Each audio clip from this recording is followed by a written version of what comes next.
दोस्तों, हकीकत के पन्नों से आज मैं प्रीति आपको सुनाने जा रही हूँ हमारे अपने बीच की एक कहानी, सपना। दोस्तों, मेरे जहन में तो उस दौर की कुछ यादें अब भी मौजूद है। शायद मुझे ऐसा लगता है कहीं ना कहीं वो दौर, वो यादें आपके भी जहन में ज़रूर होंगी। याद है आपको जब एक बड़ा सा शटर वाला टीवी हुआ करता था?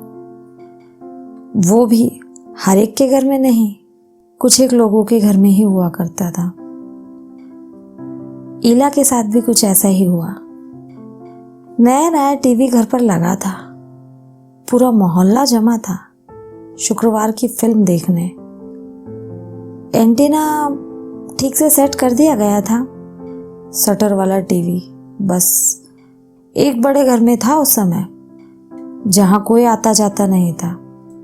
कर्नल साहब, उस घर के मालिक, जो बड़े कड़क मिजाज के थे, लेकिन अब चिंता की कोई बात नहीं थी क्योंकि ईला के घर भी टीवी आ चुका था।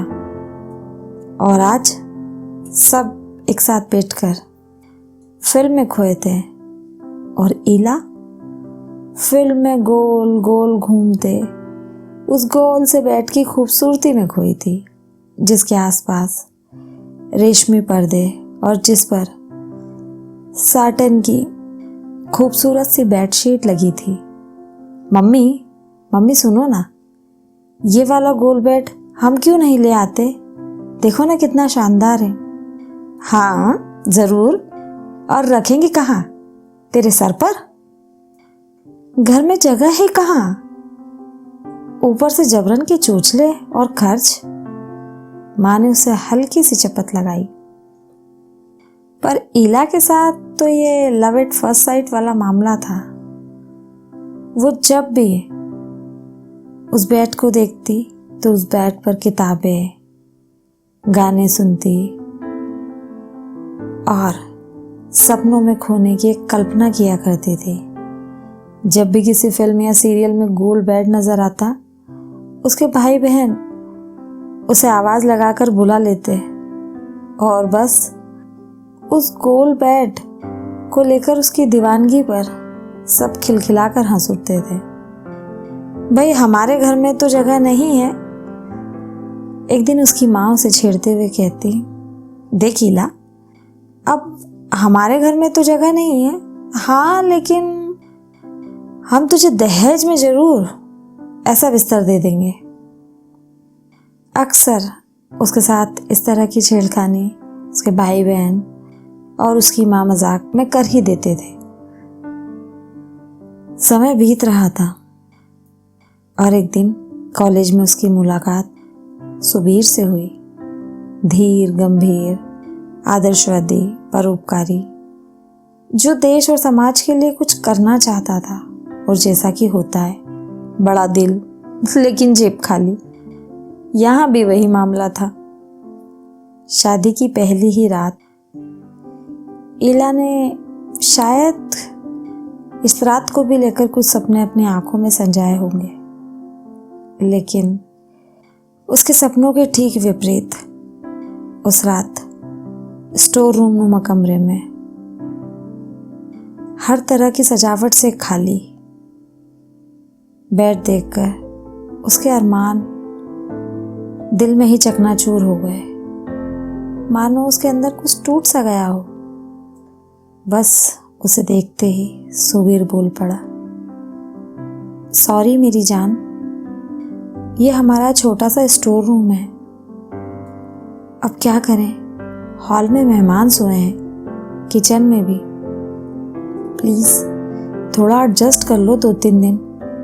जैसे ही सब रस्में निपट जाएंगी, हम फिर से सिटी रवाना होंगे अपने घर में। सुबीर ने उसका हाथ अपने हाथों में लेते हुए कहा। खैर, यहाँ भी शायद ईला के सपने अधूरे ही रहने थे, क्योंकि अपने घर के नाम पर किराए का 2 कमरों का दड़बा ही था वो, एक बड़ी सी बिल्डिंग में 4th फ्लोर पर। उसके मम्मी पापा ने उसे चेक दिया था जरूरत के मुताबिक गृहस्थी का सामान लेने के लिए। सुबीर ने मना कर दिया था, लेकिन फिर भी इला ने उस चेक को अपने पास रख लिया था। जैसे ही इला शहर पहुंची, सुबीर ने उससे पूछा, कौन सा पेड़ लेने का बोल रहे थे तुम्हारे घर वाले इला? चलो ले आए तुम्हारी पसंद का। सुबीर की बात सुनकर उसके चेहरे पर मुस्कुराहट खिल उठी। खुशी खुशी इला सुबीर के साथ शोरूम पहुंची। शोरूम पहुंचकर पता चला कि सर्कल बेड बाकी बेड्स की तुलना में 4 गुना महंगा है। सुबीर के चेहरे पर एक साया सा आकर गुजर गया। फिर भी उसने इला से कुछ नहीं कहा। उसने कहा, कोई बात नहीं, यही चाहिए तो ले लो इला। अरे नहीं नहीं, वो तो बस बचपन का मजाक था सुबीर, इतना खर्च क्यों करना, अभी बहुत कुछ लेना बाकी है। इस तरह दोनों शोरूम से एक सिंपल सा बेड बॉक्स लेकर वापस घर आ गए। इला रास्ते में सोच रही थी, एक दिन हमारा बहुत बड़ा घर होगा, तब लेंगे हम, तब तक एडजस्ट कर लेंगे। उसने मन में सोचा।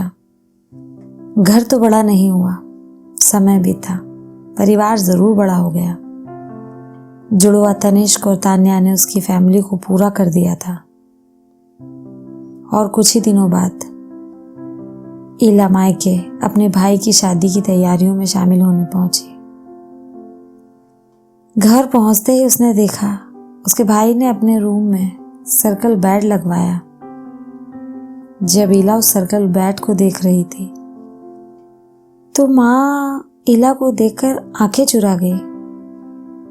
उसकी तरफ से आंखें हटाते हुए कहने लगी, क्या करूं इला, बहू की डिमांड थी, बुढ़ापा शांति से काटना है तो बहू से बनाकर रखना मजबूरी है मेरी। माँ तो बोलकर वहां से चली गई, लेकिन इला कुछ देर उसी कमरे में बैठी रही, बेडशीट पर हाथ फेराती सोच में घूम रही। जब वो अपनी सोच से बाहर निकली तो उसे एक शर्मिंदगी से महसूस हुई और वो तुरंत खड़ी होकर कमरे से बाहर निकलते हुए सीधे अपने घर आ गई। न जाने क्यों आज उसकी आंखें भर आ रही थी, जैसे बारिश की बूंदें लगातार रिमझिम की तरह बरस रही हूं। उसे पीछे से देखकर सुबीर बोला, क्या बात है, आज उदास लग रही हो, सर में दर्द है? नहीं, वो आज सोनू वही सर्कल बेड लाया है जो। उफ इला, क्या पागलपन है, मुझे तो ऐसा लगता है मुझसे ज्यादा तुम्हें उस बेड से प्यार है। जानती हो, बकवास होते हैं सब स्प्रिंग मैट्रेस, रीढ़ का पोस्चर खराब होता है और जमीन पर सोने से सही कुछ भी नहीं। फालतू की जगह घेरने का क्या शौक है, समझ नहीं आता, उसी में प्राण अटके हैं तुम्हारे। उसे झिझोड़कर दूर हटता हुआ सुबीर ने मुंह फेर लिया और सो गया। उनका बेड अब दोनों बच्चों के कमरे में लग चुका था, जगह की कमी के कारण। सुबीर और इला अब जमीन पर गद्दा डालकर ही सोते थे। टीवी में कहीं गोल बेड दिख जाने पर बच्चे एक्साइटमेंट में उसे आवाज लगाते तो वो झुंझला जाती। बच्चे कुछ टाइम चुप रहते और फिर वही। धीरे धीरे वे बड़े हुए और समझदार भी। अब समय बीत चुका था और उसके उस गोल सर्कल वाले बेड का कहीं जिक्र नहीं होता था। फिर एक दिन बच्चे कॉलेज की पढ़ाई के लिए शहर चले गए। उसका घोंसला खाली हो गया। बच्चों का सामान जमाते जमाते इला की आंखों से आंसू बरसात की तरह बहने लगे। लो, इला के कंधे पर हाथ रखते हुए पीछे से सुबीर बोला, लो इला, अब बेड फिर तुम्हारा हुआ, बल्कि अब इसे डिस्पोज करा के हम तुम्हारा वाला सर्कल बेड लाएंगे। सुबीर इला का कुछ मूड हल्का करने की कोशिश कर रहा था। उसे बात करते हुए बातों ही बातों में उसने ईला को अपने गले लगाया और कहा, बस अब मैं और तुम। सोचो कितने समय बाद हम होंगे ना साथ। दोनों बात ही कर रहे थे कि फोन गनगनाने लगा। हेलो पापा, कैसे हैं आप? मैं अच्छा हूँ, तुम कैसे हो तनिष्क? पापा, वो किताबों और दूसरे सामान के लिए 20,000 चाहिए। अच्छा? पीछे से तानिया भी बोल पड़ी, पापा 10,000 मुझे भी, और स्कूटी कब दिलाएंगे आप? मैं पब्लिक ट्रांसपोर्ट में धक्के नहीं खा सकती। बेटी भी फोन पर शिकायतों का ढेर लगाए थी। अब क्या करते? सुबीर ने चुपचाप अपनी सारी सेविंग दोनों बच्चों को ट्रांसफर कर दी। जॉब लगने के बाद तनिष्क मुंबई में सेटल हो चुका था और तानिया दिल्ली में। दोनों बच्चे अपनी जिंदगी में खुश थे और समाज सेवा भी कर रहे थे। प्यार, मेहनत और ईमानदारी से सींची अपनी फुलवारी को फलते देखकर सुबीर और इला भी खुश ही थे। आज इला ने बच्चों के व्हाट्सएप स्टेटस देखे तो चौंक गई। दोनों ने अपने अपने लिए सर्कल बैठ लिए थे, लेकिन फिर भी इला कहीं ना कहीं खुश थे। उसके मन में कहीं ना कहीं एक सोच थी कि उसका वो गोल सर्कल वाले बैट का सपना उसके बच्चे जी रहे थे। उनका वो स्टेटस दिखाने वो सुबीर की तरफ भागी, पर बरसों पहले उसकी कहीं बात याद आ गई तो वहीं रुक गई। इला कुछ सोच में ही पड़ी थी कि तनिष्क और तानिया ने पीछे से आकर उसकी आंखें बंद कर दी। Happy birthday mummy, happy birthday. अचानक आकर उसे प्यारा सा सरप्राइज दिया।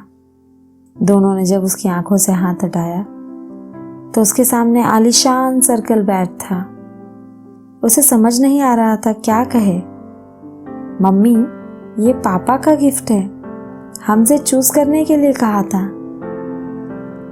हमने कस्टमाइज बनवाया है, बिल्कुल आपकी पसंद का। बच्चे खुश थे। सुबीर इला की तरफ देख नहीं पा रहा था, शर्मा रहा था, मानो दोनों पहली बार एक दूसरे के सामने आए हों। फिर धीरे से सुबीर बोला, जन्मदिन मुबारक हो मेरी जान। सॉरी, 25 साल लग गए तुम्हारा पसंदीदा तोहफा लाने में। दे दिया ना, ये काफी नहीं है क्या? इला ने उस बड़े से आलीशान बेड की रेशमी बेडशीट पर हाथ फिराते हुए सुख से अपनी आंखें बंद कर ली। अगले दिन बच्चों की रवानगी थी। उन्हें वापस शहर जाना था अपने काम पर।